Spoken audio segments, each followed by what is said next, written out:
aquele lá de história, falando sobre a Lei Áurea.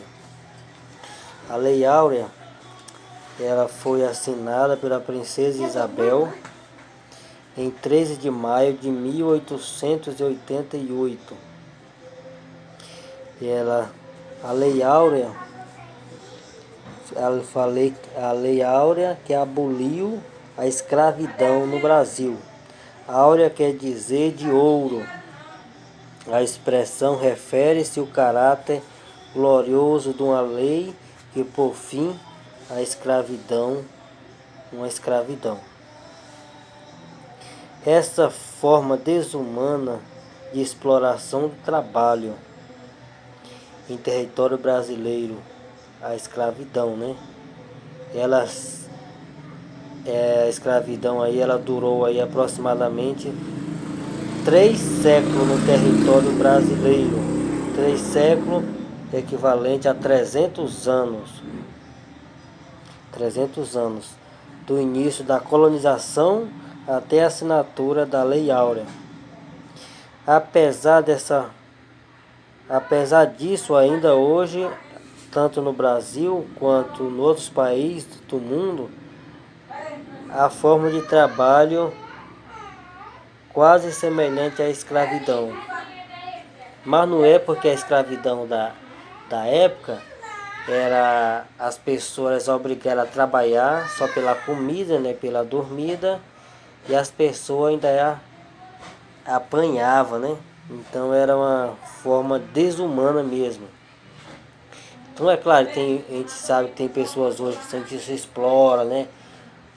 Não dá uma moradia digna para os funcionários, não pagam um salário digno, não assina carteira assinada, mas em tudo isso não é tão desumano quanto o tempo da escravidão.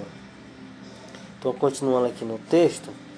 A sanção ou aprovação da Lei Áurea, principalmente, ela foi resultado de uma campanha abolicionista. O que significa abolicionista? Vem de abolir, vem de acabar. Então esse movimento vinha fortemente sendo desenvolvido pelo Brasil desde a década de 1870. Que já vinha fortemente se organizando para o fim da lei, fim do sistema de escravidão.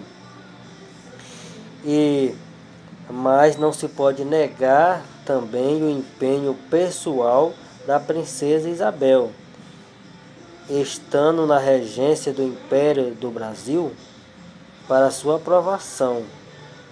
Então, embora tinha os movimentos, né, de pessoas, mas o papel da princesa Isabel foi fundamental para a assinatura da Lei Áurea. A primeira senadora brasileira e a primeira mulher a assumir uma chefia de Estado no continente americano. A princesa Isabel revelou uma política liberal nas 3 vezes que exerceu a regência do país. Então, todas as vezes que ela assumiu, né, o comando do país na época, então ela se mostrava sensível aos mais carentes, e também ela se mostrou uma política, né, liberal, né? E a terceira regência da princesa Isabel se iniciou em 3 de junho de 1887. Foi marcada por relações tensas da regente com o Ministério Conservador. Então teve aí uma desavença e uma relação tensa entre a princesa Isabel e o João Maurício Vanderlei, o barão de Cotegipe. A princesa Isabel forçou o barão a se demitisse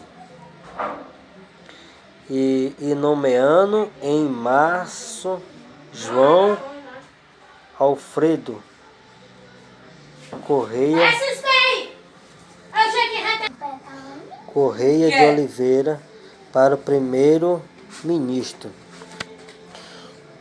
Com a João Alfredo à frente da Assembleia Nacional, que é o equivalente aí ao atual Congresso, os abolicionistas conseguiram enfrentar a resistência dos representantes proprietários de escravos.